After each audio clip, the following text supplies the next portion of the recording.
New fence going up. This is about a quarter of the length of the block. It's half of my half to do. It's 2 metres high.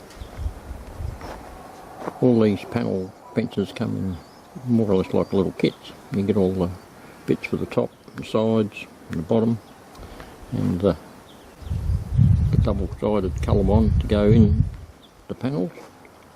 Screw them all together with tack screws and stand them up in the holes after you've dug the holes, which can be a bit of a chore around here because the ground is rather hard in a lot of spots.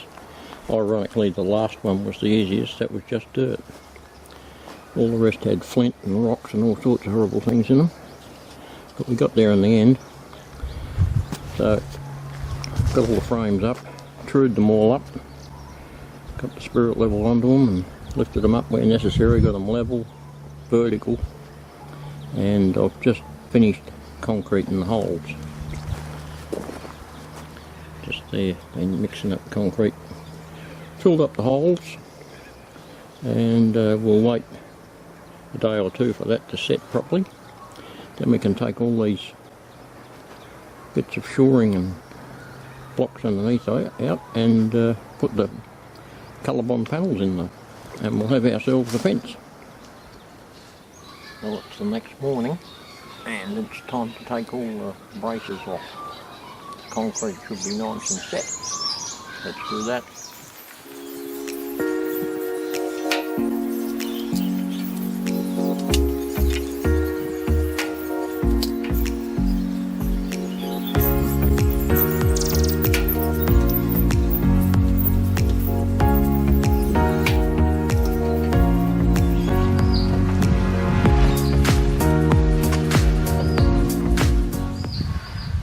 Keep all those bits of timber there for the next bit that I do up the front of the yard.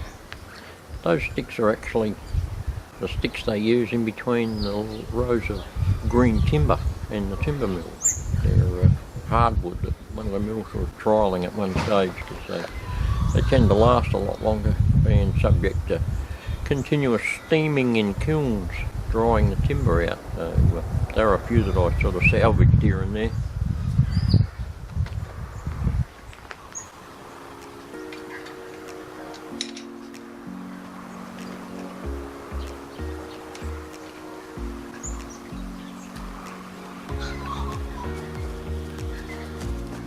I'll put some more of these clamps, those good ones that just slide and pump up like that.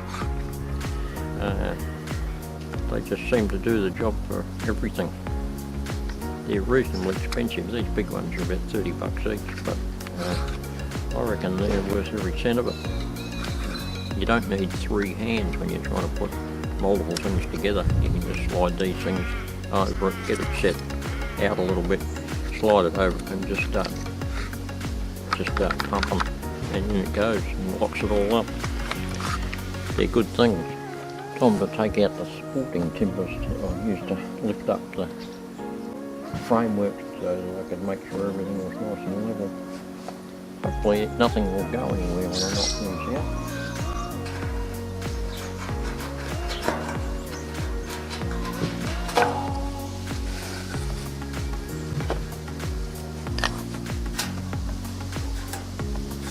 So far so good.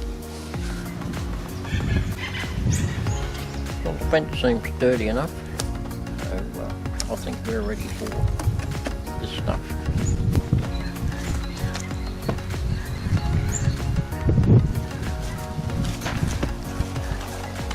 Well, the first lot of sheets are in the first panel, and that was a bit of a learning curve, wriggling them in there, but we got there in the end, so that's 1 down and 6 to go.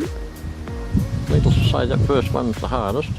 I've got it all sussed out now, I think, so the next one shouldn't take too long. Well, after several days of the wind blowing its guts out, it got calm there the day before yesterday, and I was able to get more panels finished. So today there's virtually no wind, so we just got one to go. So I'll show you the procedure. Take the one end of the top so that it can lift up. That way we can slot the panels in, starting the other end.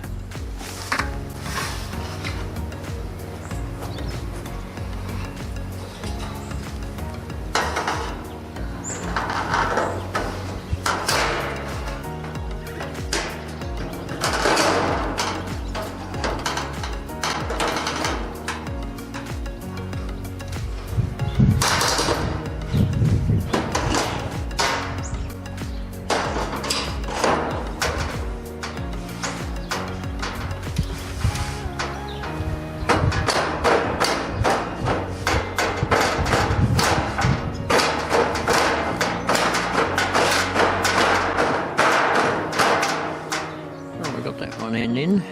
The next is to put this end and then the middle, and then we lift that top bar up and work our way along and slide her all down.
Two screws up in the top there and the end, and it's all done. There you go. 7 panels in place, 2 metres high. That's as high as you're allowed to go here around this area without getting a building permit. So we might as well go maximum. Get maximum privacy, maximum windbreak.